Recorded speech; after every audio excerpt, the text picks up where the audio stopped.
Bonsoir tout le monde. Je suis très heureuse de vous rencontrer, très heureuse d'être là avec toi, Angelica.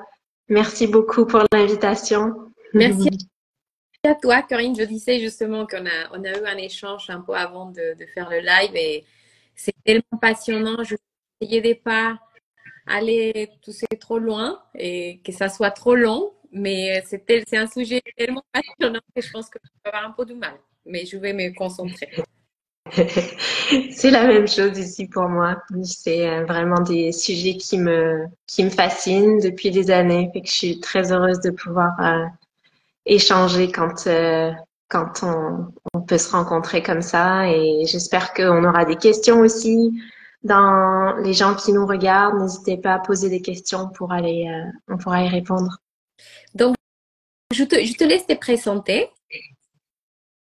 Ouais. Donc, je suis Corinne Deva. C'est moi qui ai créé Féminité en conscience il y a déjà 5 ans. Et donc, je suis thérapeute psychocorporelle pour la féminité. Et je suis également enseignante en pratique corporelle et énergétique. Donc, j'ai commencé par les pratiques de yoga et puis les pratiques taoïstes pour la femme.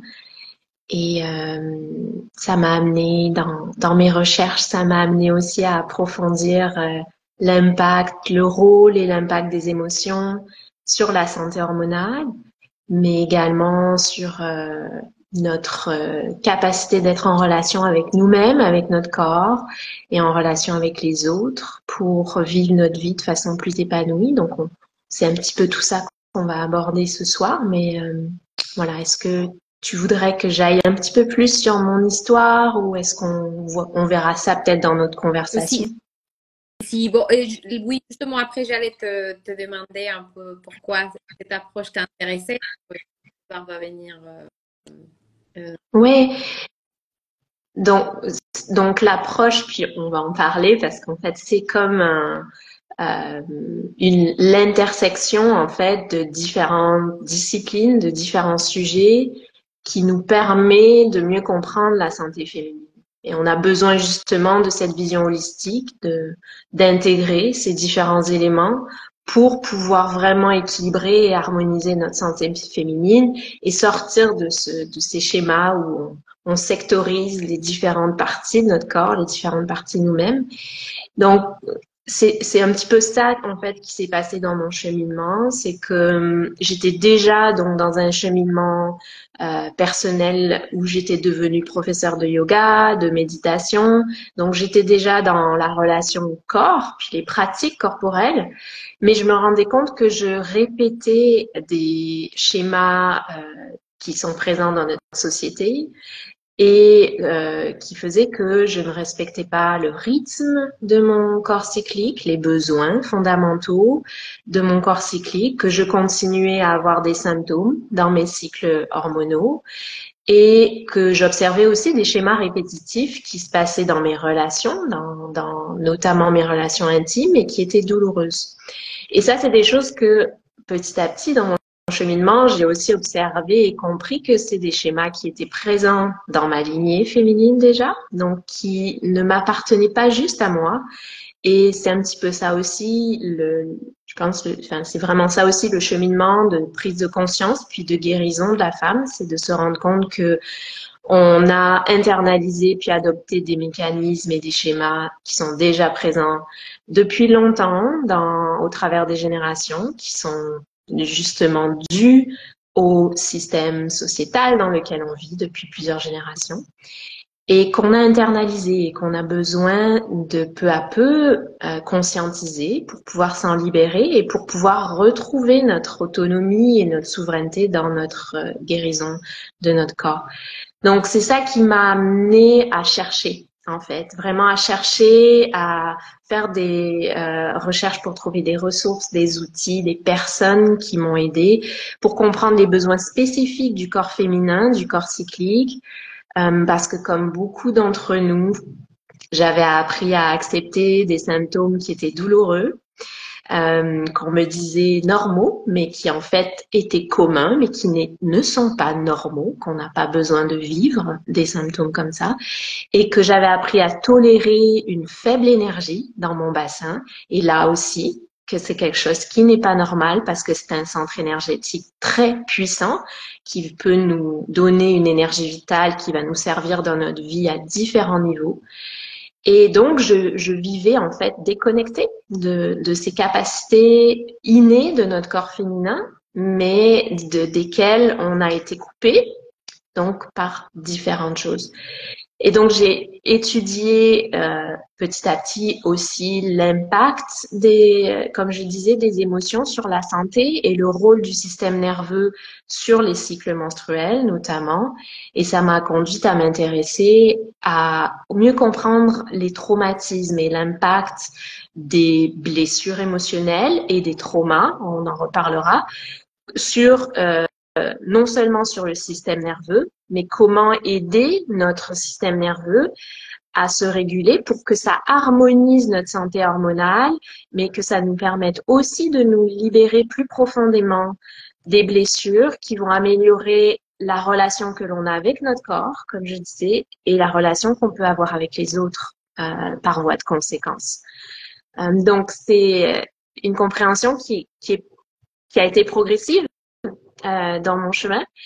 C'est vraiment quelque chose que mon corps m'a appelé à chercher à comprendre. Hein. C'est vraiment les symptômes de mon corps qui m'ont rappelé vers cette éducation à ma féminité, parce que c'est quelque chose qui n'existe plus dans notre société. Les femmes, elles se transmettaient ces savoirs ancestraux. Hein. Avant, c'était transmis.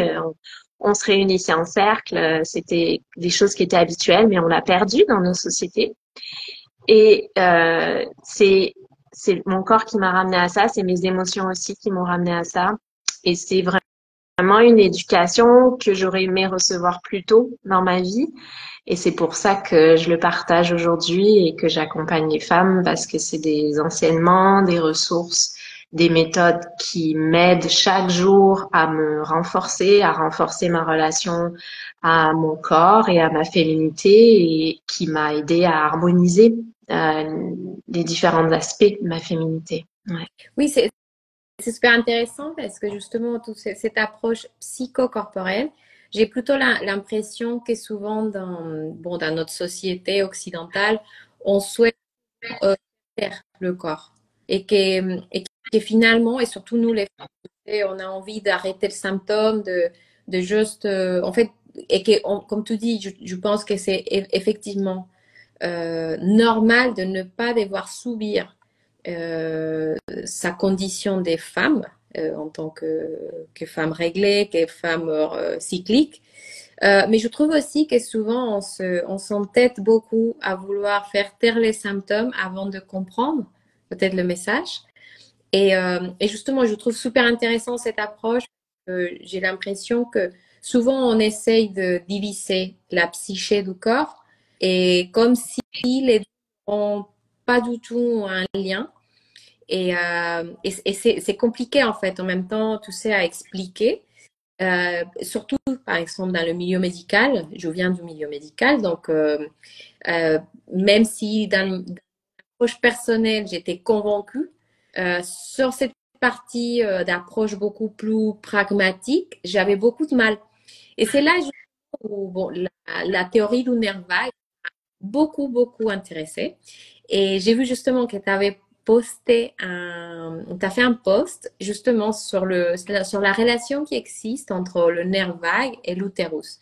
Donc, j'avais envie que tu nous parles un peu plus parce que je sens que, tu sais, pour des personnes qui peuvent être très dans la théorie matérialiste, disons, du corps, c'est quelque chose qui permet de faire un lien beaucoup plus concret entre la relation du système nerveux, de la psyché et des symptomatologies aussi corporelles. Oui, je comprends. Ben oui. Ben, en fait, c'est notamment donc le docteur Stephen Porges qui a écrit sur la théorie polyvagale, qui a expliqué, mis en lumière beaucoup de choses par rapport au nerf vague.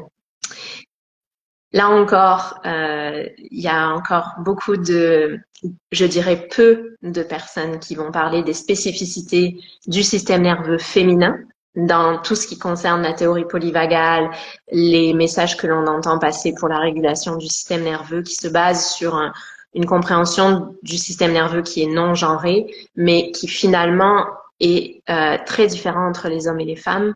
Donc, le système nerveux dans le corps de la femme va être très influencé par les hormones, notamment, et le fait que le nerf vague, donc, qui fait partie de notre système nerveux central, de notre système nerveux autonome. Déjà, pour comprendre ça à la base, le système nerveux, c'est un organe à part entière, hein, donc il y a quand même aussi une un manque de compréhension et d'éducation qui est normal, hein, sur le système nerveux. On a l'impression que c'est quelque chose qui est un petit peu éthéré, tu sais. Mais non, c'est un organe qui est constitué de centaines de nerfs qui parcourent notre corps, nos organes, nos muscles.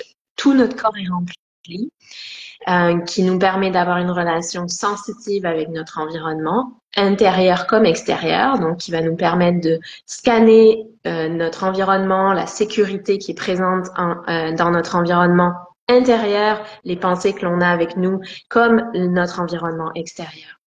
Et le nerf vague, c'est un des nerfs qui est présent dans notre corps et il s'est fait connaître, ou on parle beaucoup de lui, parce que c'est le 10e nerf crânien, hein, donc il fait partie de différents nerfs qui sont présents dans le corps, mais c'est le nerf qui est le plus long dans le corps. Donc il a un rôle qui est important parce qu'il va toucher beaucoup de parties de notre corps, donc c'est pour ça qu'il est important. Et il fait partie du système nerveux parasympathique, donc de la branche du système nerveux qui est surtout reliée à la régulation justement, donc aux mécanismes de détente, de relaxation, aux mécanismes autonomes qui permettent la digestion, qui permettent la relaxation, qui permettent le système immunitaire. Et c'est un nerf qui va relier, donc qui va partir du cerveau en gros, et qui va relier différents organes, qui va passer dans tout le corps, l'abdomen, le gros intestin, jusqu'à prendre sa racine au col de l'utérus. Donc c'est là où ça joue un rôle important pour la femme, parce que il va relier notre cerveau directement à notre utérus. Donc c'est un rôle dans le corps de la femme qui est important pour deux aspects principaux en fait. Parce que comme je l'ai dit, il va permettre d'enclencher le système de relaxation dans le corps. Donc c'est un rôle important pour les cycles hormonaux parce que comme on vit des phases différentes dans le mois, notre corps, il a besoin de rythmes différents durant le mois. Si on continue à fonctionner sur un rythme linéaire qui est centré sur la productivité, la performance, la rapidité, les stimulations extérieures, les responsabilités, on va un petit peu comme on va annihiler, on va inhiber ces rythmes. Alors que le corps féminin, il a besoin de rythmes rapides, de productivité, mais il a besoin dans le mois aussi de vide, de ralentir, de se déposer, de se reposer, de se relaxer. Donc, on a besoin de venir stimuler le nerf vague, donc la branche parasympathique de notre système nerveux, pour aider notre corps cyclique à pouvoir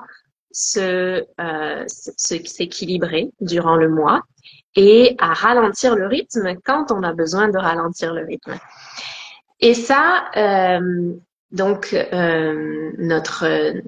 nerf vague, il va nous permettre. Le deuxième élément important avec le rôle du nerf vague dans le corps féminin, c'est qu'il nous permet aussi d'enclencher un système de protection dans le corps. Ça veut dire que il va permettre en fait de protéger les fonctions vitales du corps, notamment le cœur, qui est l'organe principal avec le cerveau, évidemment, mais pour le cœur, il y a tout ce qui est relié à l'émotionnel. Et quand on vit des chocs émotionnels, des traumatismes, des blessures, des émotions qui vont être intenses, notre corps, il a un système d'intelligence, surtout dans le corps de la femme, c'est que quand les émotions, elles vont être trop intenses, qu'on n'a pas la capacité de les tolérer à un moment donné, il va enclencher le système de protection du nerf vague pour aller stocker cette énergie qui est trop intense dans la partie basse du nerf vague qui est sous le diaphragme et qui est donc reliée à la zone pelvienne. Et donc, ça, c'est ce qu'on appelle en théorie polyvagale le système vagal dorsal. Donc, le système dorsal, c'est toute la partie du nerf vague qui est en dessous du diaphragme respiratoire et qui est donc abdominale et pelvienne. Le système vagal ventral, c'est tout ce qui est au-dessus du diaphragme respiratoire. C'est donc toutes les fonctions de connexion, de relation à l'extérieur. Il y a la bouche, il y a les yeux, il y a notre capacité à connecter aux autres qui nous permettent de nous co-réguler.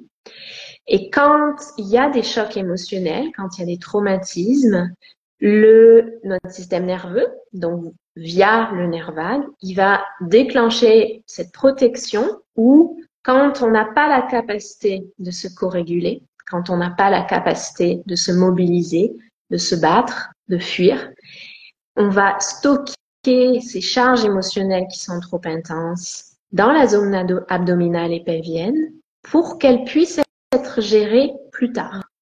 Donc ça, c'est l'intelligence du corps. Sauf que quand on n'est pas éduqué à ça et quand on ne connaît pas ce fonctionnement-là, on va accumuler les émotions dans la zone pelvienne.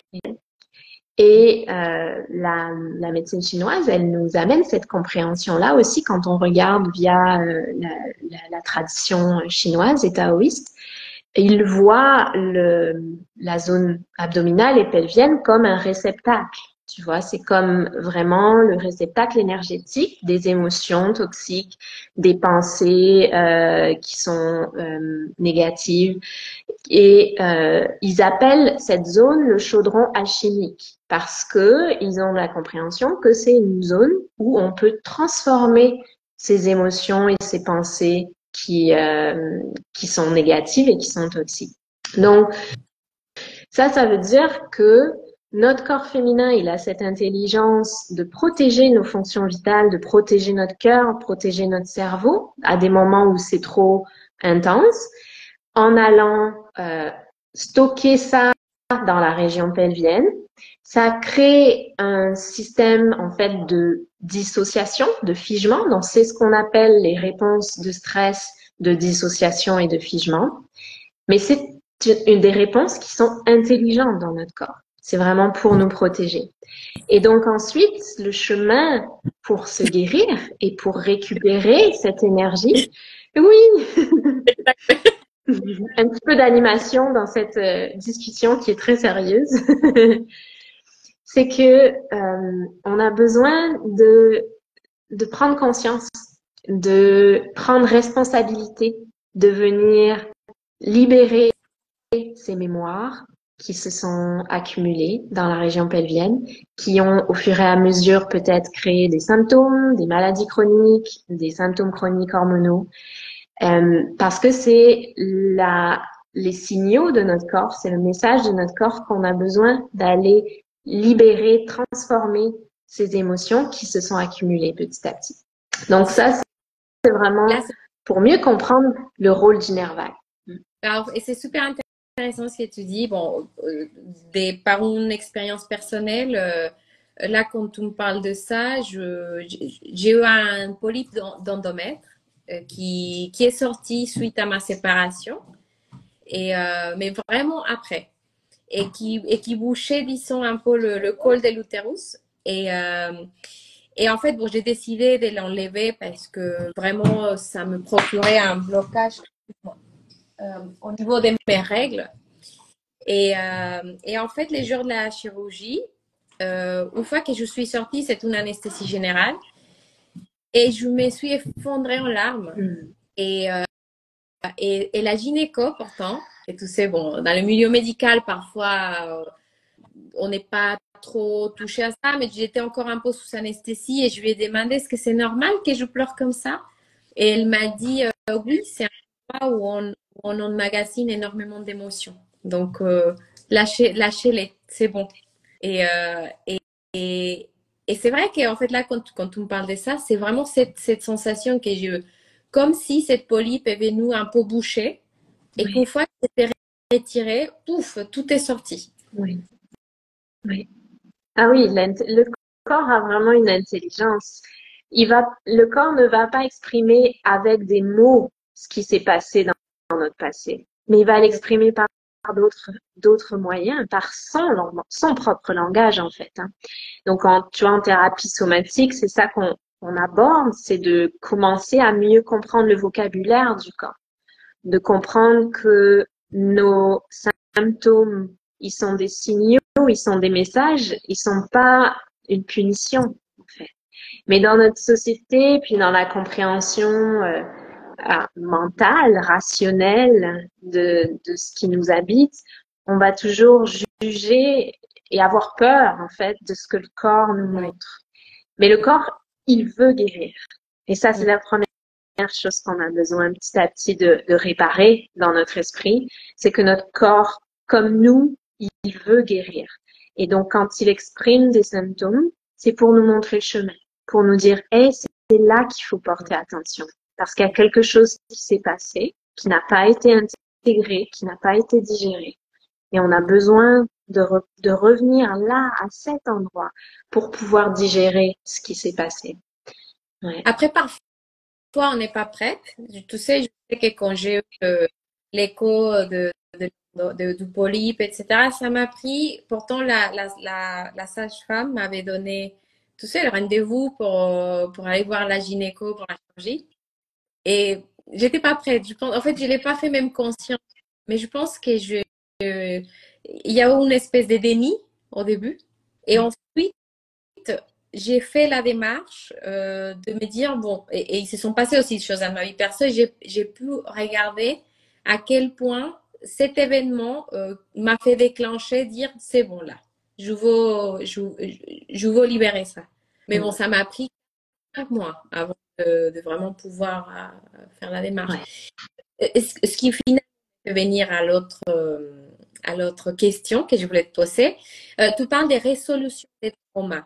Est-ce que tu peux nous expliquer déjà qu'est-ce que c'est un trauma et aussi quel est le rapport avec les troubles féminins? Bon, on a déjà un petit peu parlé, mais peut-être un peu si tu peux approfondir un peu plus. Oui, ça, tu sais, c'est des choses que j'enseigne dans mes programmes, donc c'est sûr que ça demande quand même une, euh, une éducation, hein. C'est quand même des sujets en neurophysiologie qui sont complexes. Mais je te remercie de me poser la question. C'est très important de commencer à en parler, à vulgariser ces sujets-là. Donc, c'est ça, en fait, il y a, on va dire, pour une réponse qui soit un petit peu plus rapide, comment est-ce que les traumas, ils peuvent créer et avoir un impact dans notre corps et créer des symptômes qui sont chroniques. En fait, les recherches scientifiques récentes, elles ont montré que les maladies chroniques comme les symptômes de SPM sévères, donc de symptômes prémenstruels qui vont être sévères, qui vont être chroniques, la fibromyalgie, les douleurs menstruelles, l'endométriose, l'anxiété, la dépression menstruelle, les migraines hormonales, le côlon irritable, la fatigue chronique, surtout au niveau de l'épuisement menstruel. Tout ça, en fait, c'est des symptômes d'un problème sous-jacent que Peter Levine, qui est le fondateur de la Somatic Experiencing, donc c'est la méthode clinique de résolution des traumas que j'utilise dans ma thérapie. Peter Levine, il appelle ça la dérégulation du système nerveux autonome. Donc ça, c'est la racine des symptômes. Cette dérégulation, qu'est-ce que ça veut dire? Ça veut dire que le système nerveux, il reste en survie quand il y a eu beaucoup d'insécurité et de traumatismes qui ont été vécus plus tôt dans la vie. Donc ça, c'est pareil, on parle de traumatisme avec un petit T comme de traumatisme avec un grand T pour mieux faire comprendre ça, parce que ça peut non seulement être des accidents, des catastrophes naturelles, des abus, des agressions importantes, mais aussi de l'adversité, des stress du quotidien qui vont être répétitifs dans le travail, dans la famille, de la négligence émotionnelle qu'on a pu avoir vécue dans notre enfance, même si elle n'était pas par méchanceté, mais simplement par inconscience, et qu'il y avait une indisponibilité à répondre à nos besoins émotionnels primaires quand on est petit, ce qui sont très importants quand on est enfant, et quand le système nerveux se développe, puisqu'il n'est pas développé à notre naissance, il se développe jusqu'à notre adolescence en fait. Donc on a des besoins émotionnels qui sont importants. Ça peut être des traumatismes médicaux, simplement parce qu'on a vécu une anesthésie générale, comme ce que tu as vécu, tu vois. Donc ça crée des traumas pour notre système nerveux. Parce qu'en fait, le traumatisme, il n'est pas dans la situation qui a été vécue, il est dans notre système nerveux et il est dans ce qu'on appelle la capacité de tolérance de notre système nerveux qui qui résulte en fait de plusieurs facteurs. Donc, on a tous des capacités de tolérance qui vont être différentes. Donc, le mécanisme en fait qui crée les troubles hormonaux, donc, qu'est-ce qui se passe en fait dans le système nerveux qui fait que notre corps, pour compenser, il va se mettre à émettre des symptômes chroniques. En fait, quand on a vécu des situations dans lesquelles il nous a été impossible de répondre de manière adéquate, c'est-à-dire d'utiliser les réponses de stress naturelles qui sont dans notre corps. Donc, le combat, la fuite, qui sont des réponses de survie naturelles, elles vont rester bloquées à l'intérieur de nous. Ça, c'est des charges d'énergie très, très fortes. Oui. On ne se rend pas compte, mais c'est des charges d'énergie très fortes. Quand on n'a pas pu combattre, quand on n'a pas pu frapper, quand on n'a pas pu être en colère, quand on n'a pas pu se fuir, courir. Et ça, c'est des charges d'énergie très fortes. Donc, c'est des charges motrices, tu vois. Et ça va créer, d'une part, des mémoires procédurales qui vont devenir automatiques dans le corps et qui vont s'accumuler dans le système nerveux. Donc, elles vont créer des tensions corporelles très intenses, si on peut s'imaginer les exemples que j'ai donnés. Et elles vont garder active le système d'alarme de notre corps parce qu'elles sont présentes dans notre corps. C'est des charges d'énergie. Donc ça crée un stress chronique. Et c'est difficile pour notre système nerveux de ressentir et de gérer constamment ces charges, si tu peux imaginer. C'est difficile pour notre système nerveux de ressentir ça. Donc la deuxième réaction de survie que va mettre en place notre corps, c'est que ça va s'accompagner d'une réponse de figement, de dissociation, pour nous permettre de survivre et pour ne pas être constamment en train de ressentir ces charges de survie qui sont à l'intérieur de nous. Donc, pour camoufler ces réponses de combat et de fuite qui n'ont pas pu s'exprimer, on va se déconnecter. Donc, le corps, il va se déconnecter. Il va se déconnecter des sensations, il va se déconnecter de certaines parties du corps. Donc, de façon très importante, la femme, elle se déconnecte de la région pelvienne parce qu'il y a beaucoup d'émotions de survie qui sont accumulées. Et ça va nous permettre de pouvoir fonctionner dans notre quotidien, tant bien que mal, souvent, parce que cette dérégulation, donc le système nerveux, il est désorganisé dans cette situation. Et ça va devenir difficile de fonctionner pour notre système nerveux et donc il va créer des symptômes chroniques pour compenser en fait. Donc il y a des symptômes chroniques psycho-émotionnels comme physiques qui peuvent émerger. Donc que ce soit des fluctuations émotionnelles qui sont chaotiques ou que ce soit des symptômes chroniques comme je l'ai nommé au début.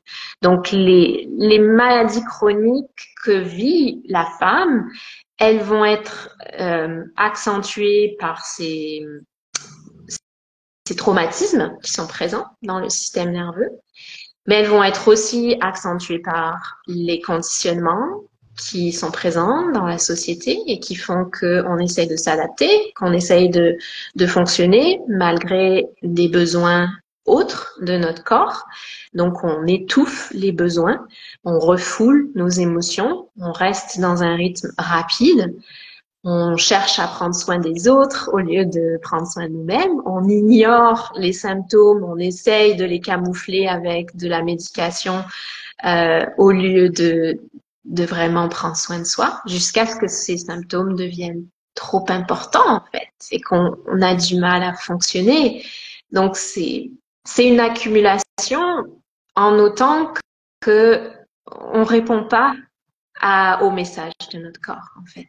Fait qu'on peut aller, comme tu l'as dit au départ, parfois trouver des médicaments qui vont réduire ou étouffer un symptôme, mais le corps, il va trouver un autre moyen souvent. Il va trouver une autre voie de sortie parce qu'en fait, c'est vraiment pour lui, la maladie chronique, ça révèle une désorganisation dans notre système nerveux autonome.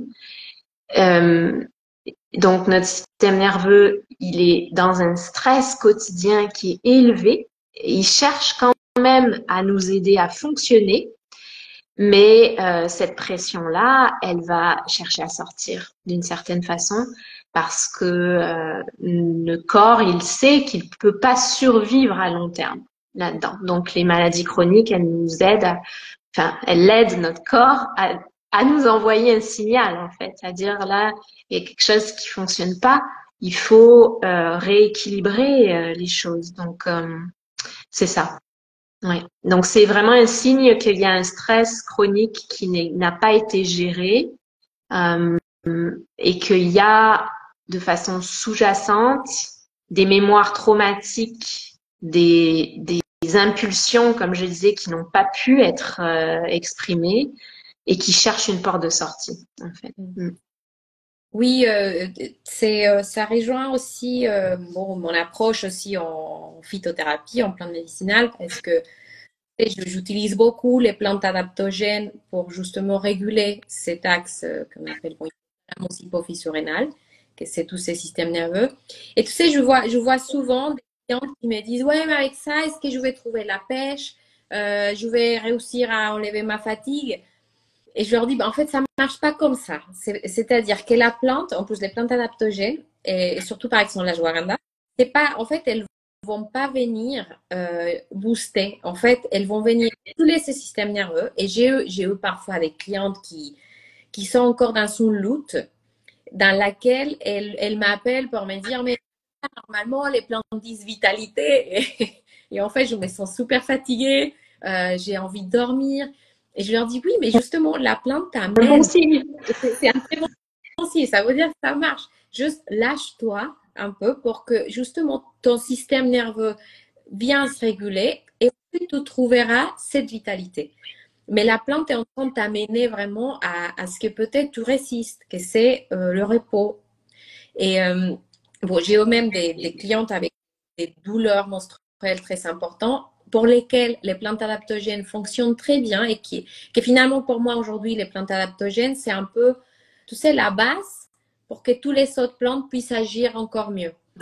Après effectivement, je pense que ça peut aider à une femme ça donne un coup de main, venir régler ses systèmes nerveux, mais effectivement pour moi il faut aller vraiment acquérir comment dire, des techniques qu'on peut reproduire dans le quotidien afin de réguler ces systèmes nerveux. Et bon, avant que tu nous parles un peu de tes programmes et tes accompagnements, juste si tu peux nous faire, bon, je vous invite aussi à toutes celles qui nous écoutent d'aller écouter le podcast des Corinne qui est très intéressant. Je l'ai écouté le week-end dernier. Et il y a eu un podcast qui m'a beaucoup intéressée où tu parles des 5 grandes causes de déséquilibre hormonaux. Après, bon, dans ton podcast, tu approfondis vraiment sur chaque point. Juste si tu peux peut-être nous mentionner quelles sont ces grandes causes de déséquilibre hormonaux. Et après, bon, nous parler un petit peu plus de tes programmes et tes... Ouais.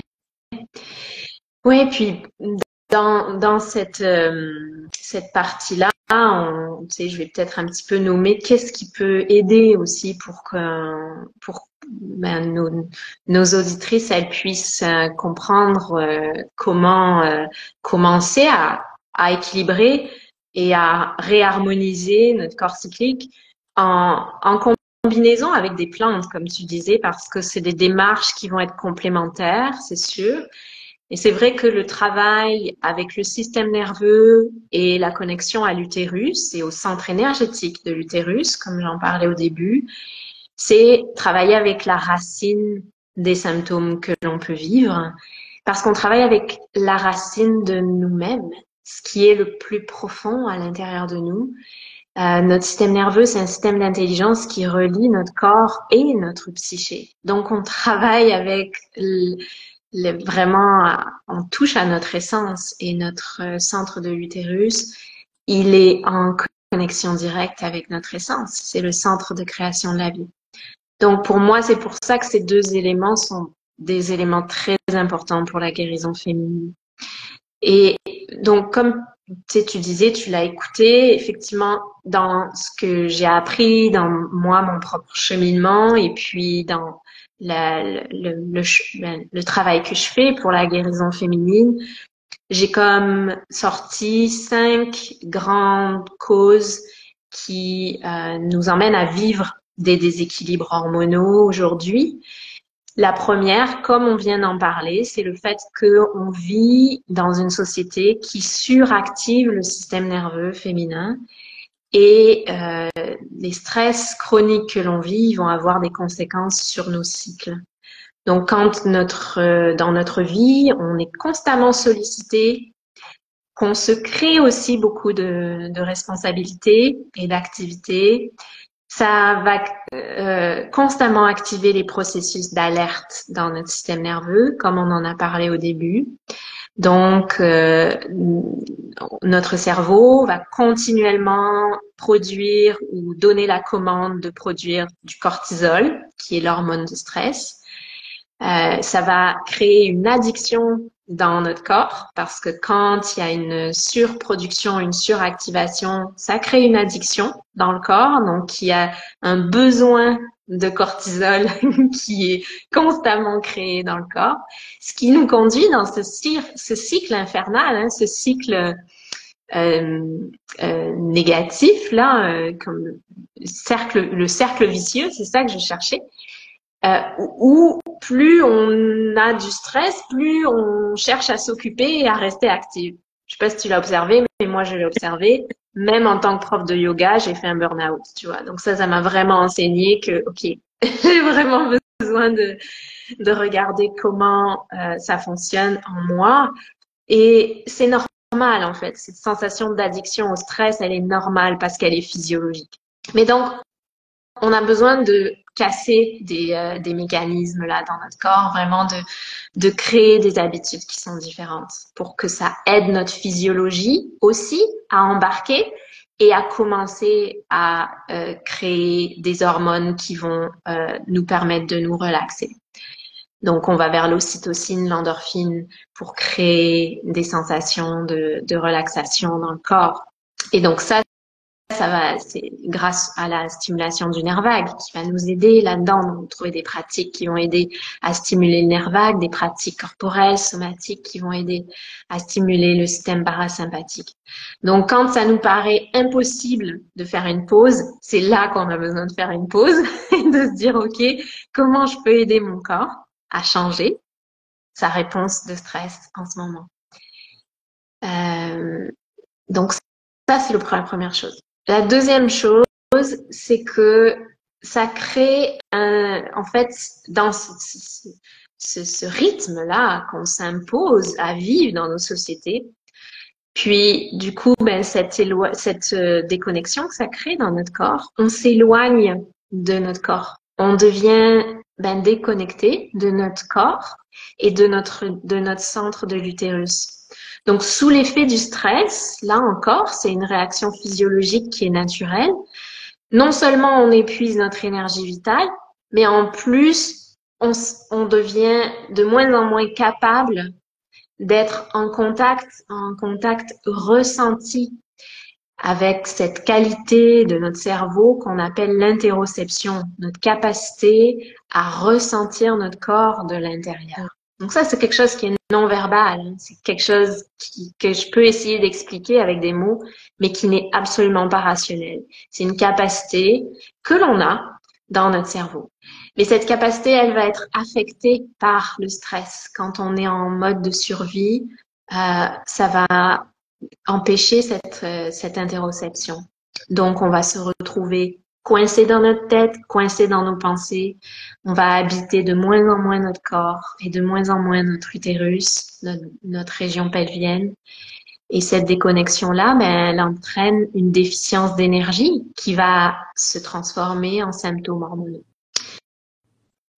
Ensuite, la troisième cause des troubles hormonaux, c'est l'humiliation de notre corps féminin.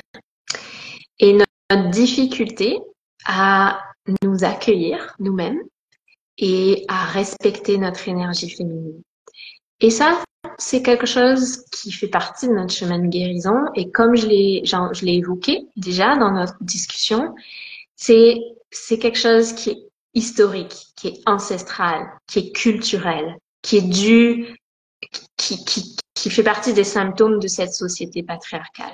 Donc l'histoire, elle a placé les femmes et l'énergie féminine comme inférieures, impures, tabous depuis des générations.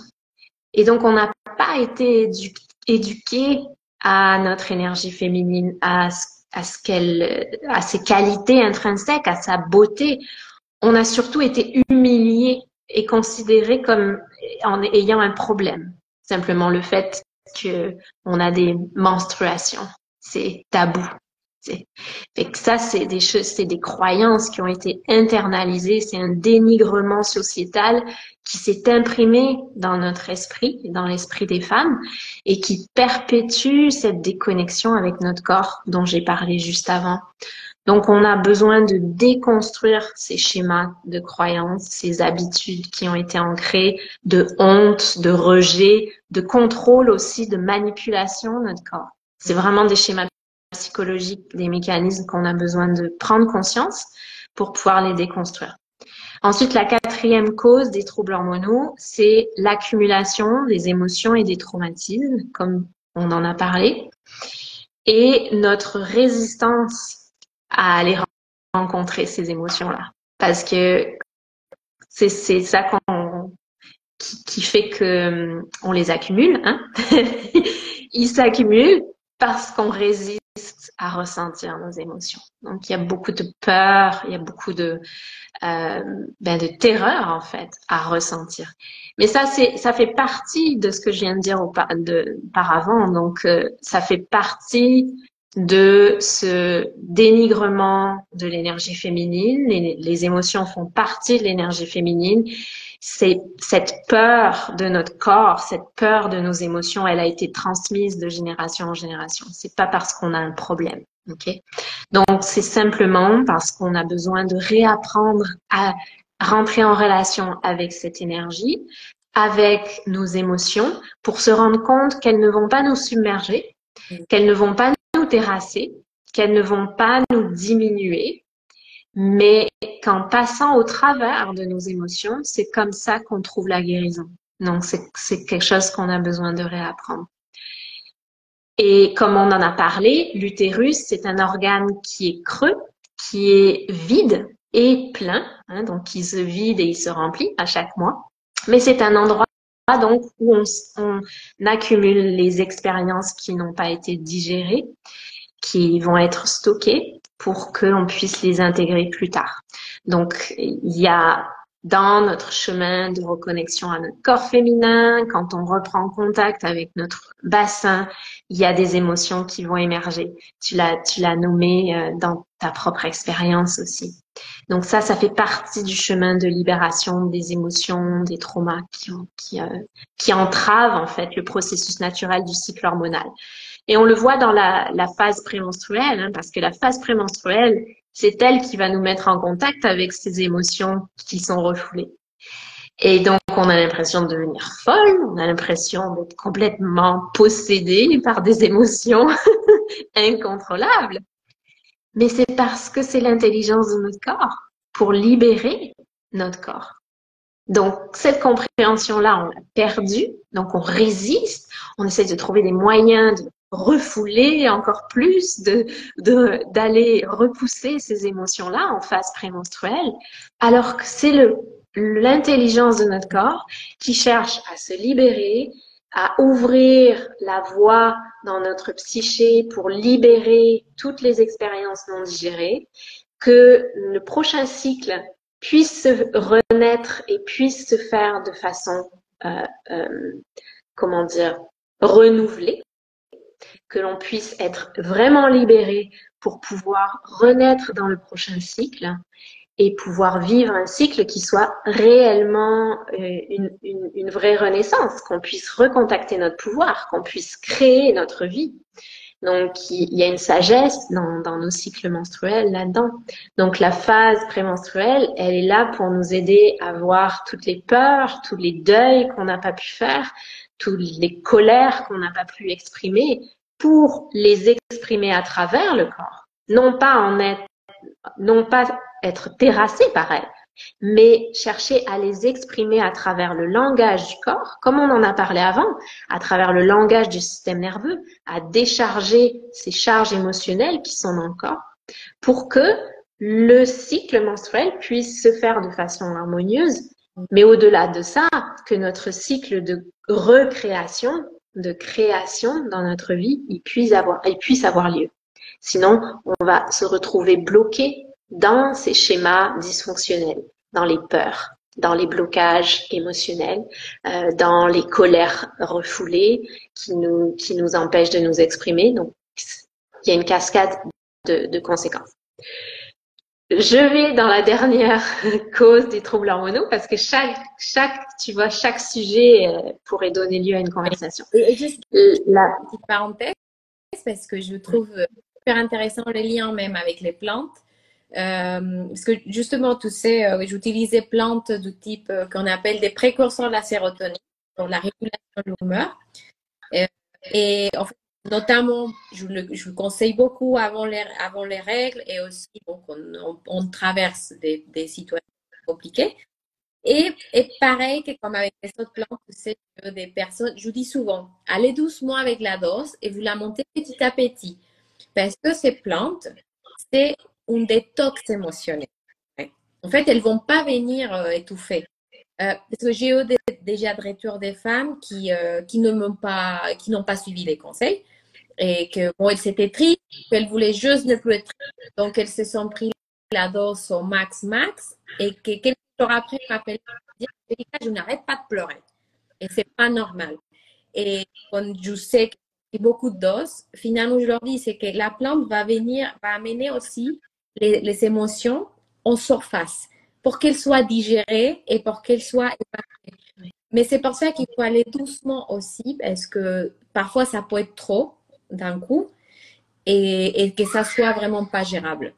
Et donc finalement, oui. Et ça, c'est vraiment un point très important que tu mets. Ça me permet juste de rajouter quelque chose par rapport à ça parce que c'est vraiment important. Parce que c'est un des pièges dans lesquels on peut tomber dans notre chemin de guérison, qui est de vouloir faire sortir le mauvais, de vouloir se débarrasser, tu vois, de symptômes. Mais derrière ça, il y a toutes ces charges émotionnelles, comme on en a parlé. Et donc, que ce soit, bon, par les plantes ont quand même une intelligence parce qu'on travaille avec la terre. Donc, je pense qu'il y a une intelligence, mais on peut quand même en prendre trop et faire une surdose, c'est sûr. Mais la même chose avec d'autres méthodes cathartiques, tu vois, comme avec certains breathwork, comme on voit beaucoup passer en ce moment. Enfin, moi, c'est des choses que je vois passer avec les clientes que j'accompagne parce qu'elles ont fait d'autres méthodes qui vont être cathartiques pour laisser sortir les émotions de manière puissante. La méditation d'Osho, le MDR, l'EFT parfois.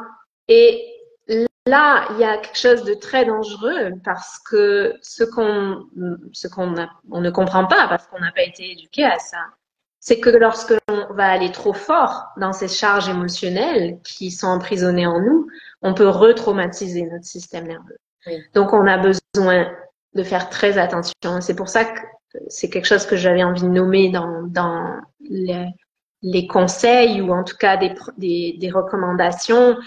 C'est qu'il y a vraiment besoin d'amener deux aspects dans la guérison de notre système nerveux et donc des traumatismes.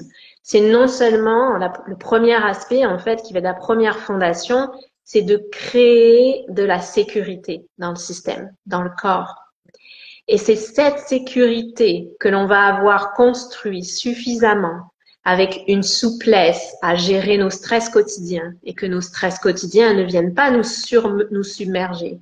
Quand il y a cette sécurité qui prend du temps, qui se base sur travailler avec le nerf vague, qui se base sur des pratiques somatiques qui vont être assez douces, pas des pratiques cathartiques, des pratiques corporelles, des pratiques méditatives et plein d'autres choses en fait du quotidien. Utiliser des plantes qui sont douces, utiliser de prendre des bains, des bains chauds. Là, je parle d'amener de la chaleur, de se co-réguler avec la famille, avec des amis, avec des personnes qui nous aident à nous co-réguler, construire petit à petit, brique par brique, la sécurité dans notre système nerveux qui va augmenter la fenêtre de tolérance de notre système nerveux. Donc ça, c'est quelque chose qui se fait au niveau neurophysiologique, qui prend du temps. Et ça, c'est ça qui va permettre ensuite de travailler avec le deuxième élément, qui est d'aller toucher aux charges traumatiques, aux charges émotionnelles qui sont emprisonnées dans le corps pour les décharger, les libérer. Et le problème avec l'utilisation à haute dose de certaines plantes ou de méthodes qui vont être trop intenses, trop cathartiques, comme le breathwork, ce que j'ai nommé, c'est qu'on va aller directement dans les charges traumatiques. Mais quand le système nerveux n'a pas la capacité de tolérer les charges traumatiques, qu'est-ce que ça fait? C'est comme mettre un survoltage dans une prise qui n'est pas adaptée au voltage. Oui. Donc, ça fait exploser le système. Donc, on a besoin de faire attention parce qu'on est construit de la même façon. Notre système nerveux, il a une capacité qui est finale. Mais on peut l'agrandir, mais avec du temps, avec de la patience, avec beaucoup de douceur et avec beaucoup de sécurité. Et donc ça c'est l'évolution, tu vois. Ça c'est la compréhension que oui, l'être humain est capable d'évoluer, l'être humain est capable de se transformer. On est capable de transformer notre cerveau, mais pas en allant directement taper dans les charges traumatiques. Donc, juste pour terminer, la cinquième cause des troubles hormonaux, puisqu'on était là-dedans, c'est ce que j'ai appelé le conflit de polarité et d'estime de soi. Donc ça, c'est un autre aspect que l'on va rencontrer avec le travail avec le système nerveux, qui est plus relié à travailler avec l'énergie féminine et l'énergie masculine, donc qui sont des polarités, des énergies dynamiques qui sont à l'intérieur de nous. Et comme je le disais, quand on vit on vit dans une société où l'énergie féminine a été ostracisée, a été diminuée, où on a peu accès à l'énergie féminine, où il y a une polarité masculine qui est trop présente et qui est, elle aussi, qui est pas en santé non plus. La prédominance de l'énergie masculine dans le fonctionnement des individus, hommes comme les femmes, mais notamment pour les femmes, elle va cacher un conflit à l'intérieur de nous qui est inconscient, mais qui est un conflit relié à l'estime de nous-mêmes et à l'estime de notre énergie féminine. Donc, on a internalisé un sentiment de ne jamais faire assez, de ne pas être assez dans nos vies, de ne pas être assez reconnu, d'avoir besoin d'être validé à tout prix. Et si tu vois, je le dis avec cette énergie-là parce que ça nous conduit dans des mécanismes et dans des comportements qui nous emmènent dans une expression chaotique de l'énergie féminine. Donc, on on ne la respecte plus finalement. Donc l'énergie féminine, qu'est-ce qu'elle va faire? À ce moment-là, elle va chercher à se révolter parce qu'on ne la respecte pas. Donc c'est ce qu'on voit en phase prémenstruelle. Elle va chercher à trouver sa place, à se mettre en colère, en rage, tu vois, donc de manière un peu disproportionnée en fait. Donc quand il y a des expressions disproportionnées de l'énergie féminine, qu'on voit souvent en phase prémenstruelle, c'est quand il y a ces problématiques de conflit de polarité. Donc là aussi, c'est des choses que l'on travaille avec le travail du système nerveux notamment. Bon, c'est passionnant. Je pense qu'on pourrait passer beaucoup de temps. Bon, je pourrais passer beaucoup de temps à écouter et à nous partager. Mais bon, juste si quelqu'un a envie de suivre un de tes programmes ou de tes accompagnements, est-ce que tu peux nous parler un peu plus? Oui, ben, c'est ça. Je travaille donc essentiellement en ligne et je travaille en privé et aussi en groupe. Donc il y a deux façons possibles. Surtout quand on a des problématiques spécifiques. Donc, quand une femme vit des symptômes hormonaux spécifiques ou elle vit des difficultés à la conception ou à la fertilité ou une difficulté en termes de troubles d'attachement, une difficulté liée aux relations intimes, à sa sexualité. Je propose de faire un accompagnement privé, que j'appelle le mentorat, en fait, sur 4 mois. Donc, c'est un accompagnement où on va avoir des séances de thérapie psychocorporelle. Donc, on va pouvoir aller travailler spécifiquement sur les problématiques qui sont vécues. Et en même temps, le mentorat, il offre aussi un support avec des pratiques corporelles guidées, avec des pratiques qui sont spécifiques pour le système nerveux. Donc, elle va avoir accès à mes programmes en ligne pour la régulation du système nerveux, la régulation des cycles hormonaux, la connexion au centre de l'utérus. Donc, le mentorat privé, il se fait sur 4 mois et donc il est en privé, donc simplement avec moi. Et pendant 4 mois, elle va avoir accès aussi à WhatsApp. Donc, je suis en contact avec la personne que j'accompagne pour la coacher pendant 4 mois. Et je travaille aussi en groupe. Donc, il y a des programmes en ligne qui sont préenregistrés, donc notamment pour les cycles hormonaux, pour harmoniser les cycles avec des pratiques corporelles qui sont guidées. C'est un programme dans lequel il y a aussi 8 intervenantes qui travaillent dans différents aspects de la santé hormonale. Donc, il y a des interviews qui ont été enregistrées avec différentes expertes. Donc, ça, c'est le programme Femmes cycliques. Et il y a un programme que je relance là au mois de mars, qui est un programme qui s'appelle Ancré et fluide. Donc ça, c'est vraiment le programme dans lequel j'accompagne un petit groupe de femmes dans la compréhension de comment réguler le système nerveux pour pouvoir retrouver un ancrage dans notre corps, retrouver petit à petit la relation, comme je disais, la connexion somatique au corps féminin et au centre de l'utérus notamment. Et on va travailler sur comment réguler les émotions, libérer les émotions intenses. On va travailler sur le système d'attachement aussi, donc comment réguler notre système d'attachement, comprendre comment le système d'attachement s'est formé in utero, dans le système nerveux, comment réguler notre système d'attachement en relation avec les autres, donc notamment avec les relations intimes. Donc c'est un programme aussi où on touche à équilibrer nos relations avec les autres et notre connexion à notre centre de l'utérus. Donc c'est quelque chose d'important. Donc voilà. Donc, attends, maman, j'arrête. Non, attends.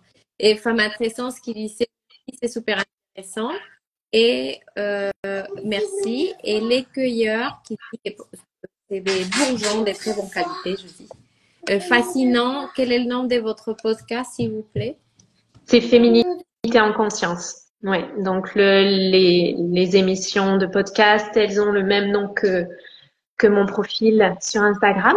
C'est Féminité en conscience. Super. Bon, dans tous les cas, je vais mettre aussi ton compte sur le... Ok.